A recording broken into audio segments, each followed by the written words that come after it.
Bonjour à tous, ici Monsieur Jester98 et aujourd'hui je vais vous présenter un tweak qui est vraiment pas mal puisqu'il s'agit de Dreamboard. Alors avant de l'installer, je vais vous dire à quoi ça sert. Et bon, ça sert à mettre deux thèmes, un que j'ai installé et un qui était déjà quand j'ai installé. Donc, Dreamboard, si vous voulez, on va aller dans l'application juste pour vous montrer. Alors comme on voit, on a Apple par défaut. On a Aero, c'est Windows 7 et Android. Donc Android. Voilà.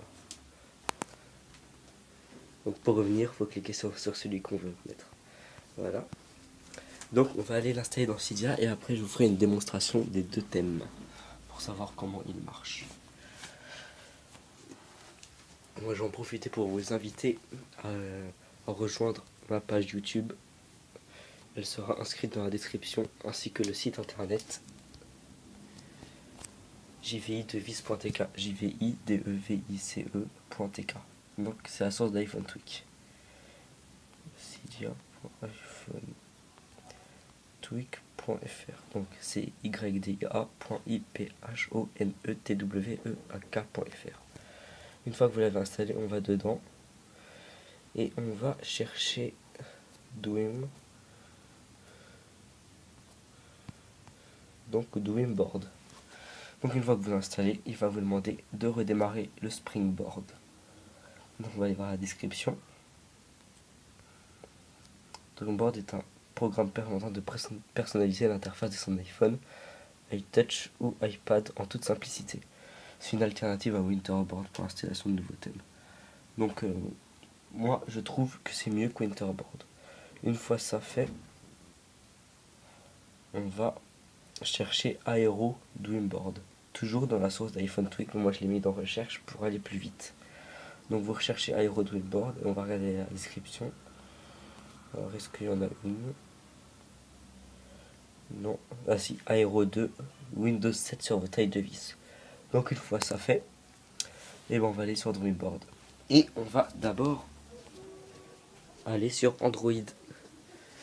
Ça veut dire les concurrents premiers de Apple, Samsung. Donc voilà. Alors là, on voit que vous avez Safari, Mail, Musique, calendrier, réglages et météo. Donc voilà. Là, on a FaceTime et tout ça, il faut aussi dire. Voilà. Et ensuite, si on va sortir de la gauche, on peut se connecter à Facebook. Donc c'est pas mal. Après, pour mettre les applications, il faut appuyer sur la petite flèche ici. Et on a toutes les applications. Donc voilà. Moi, Android, j'aime pas trop. Sauf pour l'interface Facebook qui est pas mal. Pour ceux qui veulent se connecter à Facebook. Le petit plus, bon, je sais pas ça sert à quoi. Voilà. Donc voilà, donc pour revenir en arrière, il faut appuyer sur Dreamboard. Maintenant on va aller sur Windows 7, c'est celui que j'aime le plus. Mais bon, voilà. Mais on voit plus nos wallpapers qu'on a mis à partir de notre taille de vis. Donc voilà, on met exit pour passer le tutoriel. Donc voilà, c'est pas mal. Il y a les mails, l'appareil photo, FaceTime, Cydia. Donc pour vous montrer que tout marche bien, on va aller dans l'App Store.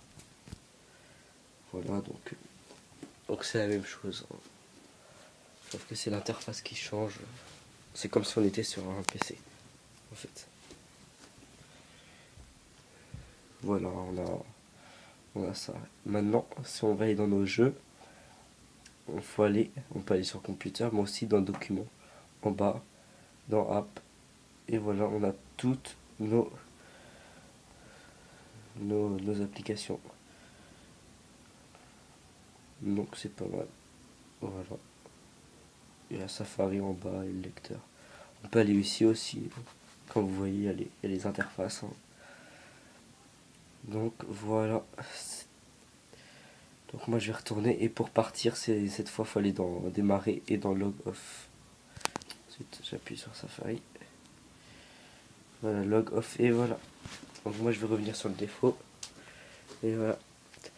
Bon voilà, c'était Monsieur Jester98. Je vous invite à vous abonner à ma page YouTube qui sera inscrite dans la description et sur le site jvidevice.tk, jvidevice.tk. Au revoir.